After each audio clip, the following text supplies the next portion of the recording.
अस्सलाम वालेकुम दोस्तों। तो आज एक भाई ने मुझसे पूछा था कि पेट में जिस तरीके से सुइयां जैसा चुभना होता है तो उसकी क्या अलामत होती है और ये इसका क्या मतलब होता है।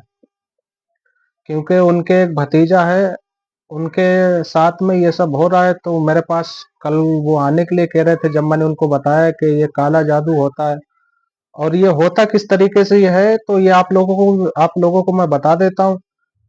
ये जब होता है ना, तो इसमें क्या होता है कि किसी के ऊपर अगर ये काला जादू करना होता है ना, तो उसको या तो उसके बाल चाहिए रहेंगे। ये बालों से भी हो जाता है, सर के काट के अगर कोई बाल ले जाता है उससे हो जाता है। और क्या नाम जी, दूसरी चीज से होता है, जैसे कि ब्लड मिल जाए, खून वगैरह होता है, उसका खून मिल जाए उससे होता है। और तीसरी चीज से होता है, जिस तरीके से अगर ये दोनों चीजें नहीं मिलती हैं, तो सबसे अहम चीज होती है और सबसे आसान चीज जो रहती है ना, वो रहता है कपड़ा। हमारे शरीर का जो कपड़ा रहता है ना पहना हुआ, जैसे हम ये कपड़ा पहने हुए हैं, अगर हम इसको उतार के डाल देंगे, जैसे इसको धोना नहीं है, अगर ये धुला हुआ हो जाएगा ना, जैसे हम इसको धो के अगर डालते हैं और जब कोई उठा ले जाए धोने के बाद, तो नहीं होगा।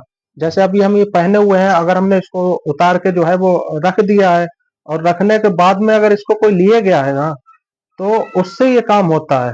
यूज करा हुआ कपड़ा जो होता है ना, उससे होता है ये काम। तो ये होता किस तरीके से ये मैं बता देता हूँ। ये कपड़ा जाता है किसी तांत्रिक के पास जाएगा, और किसी पास जो होते हैं, जो करने धरने वाले होते हैं, जादू टोने करने वाले रहते हैं, बाबा के पास, उनके पास ये कपड़ा जाता है। ठीक है।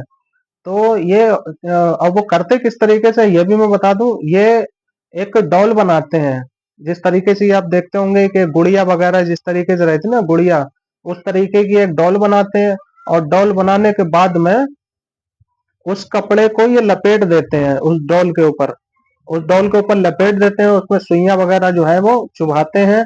और चुभाने के बाद में शैतानी मंत्र पढ़ते हैं, जो शैतानी मंत्र होते हैं ना, वो शैतानी मंत्र पढ़ते हैं। और मंत्र पढ़ने के बाद में ना उस गुड़िया को जागृत कर देते हैं। जागृत करने के बाद में या किसी कब्रिस्तान में जाके किसी कब्र के अंदर दफन करते हैं। और दफन करने के बाद में अगर क्या होता है, जब ये दफन करते हैं ना, तो उसके बाद में जिसका वो कपड़ा होता है ना, उसके ऊपर ये जादू हो जाता है। तो इन चीजों से खास तौर पे मेरे पास जितने भी लोग आते हैं, मैं उनसे यही कहता हूँ कि तीन चीजों से ना बच के रहें। काले जादू से हमेशा बच के रहना चाहिए, क्योंकि ये काला जादू रहता है ना, बड़ा खतरनाक रहता है। ये अगर एक बार पीछे पड़ गया ना, तो बहुत मुश्किल से इसकी जो है वो जान छूटती है। और दूसरी बात यह है कि ये कपड़े वाला जो जादू रहता है ना, ये सुई वाला, ये बहुत खतरनाक रहता है। इसमें इंसान की जान का भी खतरा रहता है। और पेट में जो सुइयां वगैरह ये चुभती हैं, मार दर्द सा भी होता है। और इसमें कुछ लोगों को तो ऐसा भी होता है कि हिचकी बहुत आती है, हिचकी। इसकी यह भी एक अलामत है कि हिचकी आएंगी और पेट में जो है ना सुइयां वगैरह चुभती हैं। अगर ये सब आप लोगों के साथ में भी होता है, तो इसको दिखाएं, जल्द से जल्द दिखाएं, क्योंकि ये काले जादू की अलामत है।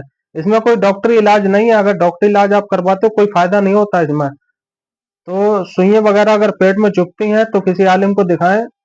तो इसका मैं बता दूंगा अगले वीडियो में कि इसका जो है ना वो तरीका क्या है। इसको खत्म करने का तरीका भी मैं आपको बता दूंगा कि ये किस तरीके से खत्म करा जाता है।